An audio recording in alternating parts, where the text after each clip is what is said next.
Hi, my name is Abhishek Patel. I'm a founder of Webyawn Systems.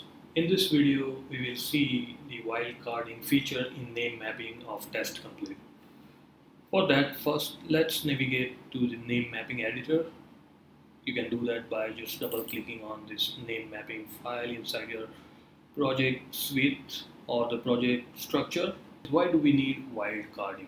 So there are the web objects whose attributes are dynamics. That means they are not stable. It will change every time you run your automated test. For instance, consider this YouTube channel, that is my channel, and this string may not be stable.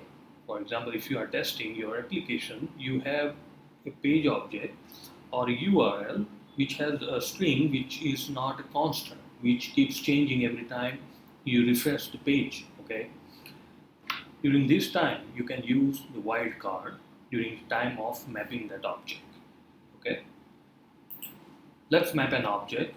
Let me open up this object spy tool, and now let me map this page object, that is the YouTube. Click on this button. It will open up your object inside the object browser.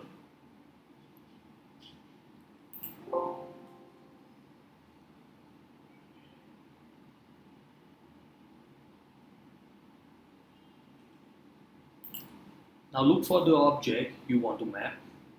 Here I want to map the page object, that is this object, page object.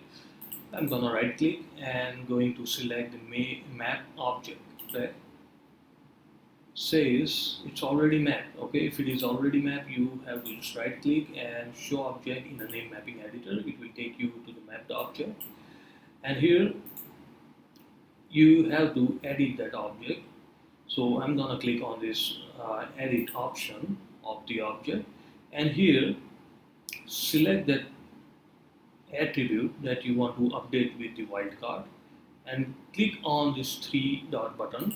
It will open up this window, and here you can update the attribute by using the wildcard. Here, if you can notice, I have already used this wildcard, that is the asterisk symbol after the YouTube URL. That means I'm telling my TestComplete to look for only YouTube inside the URL and do not worry about anything after this YouTube URL. Okay.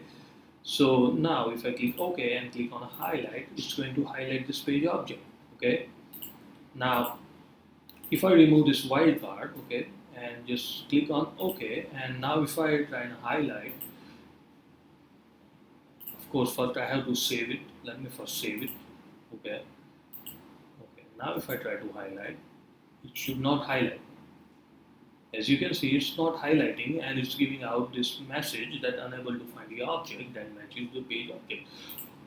So like I was saying, so if you encounter the object whose attributes keeps on changing, you can use the wildcard to avoid that situation. Now let's update the URL attribute with the wildcard. So I'm going to click on these three dots, and now after slash I'm going to provide this wildcard, that is the asterisk.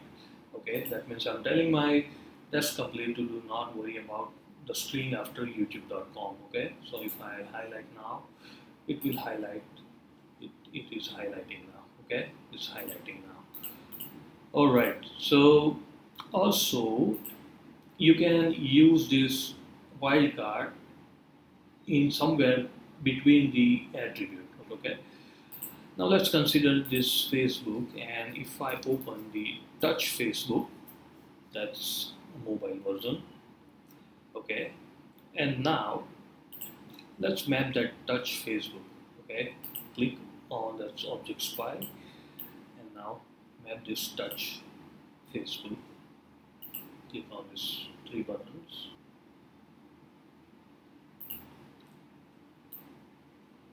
Now I want to map this page object. I'm going to click on this map object, right click and click on this map object. Okay, it says it's already mapped.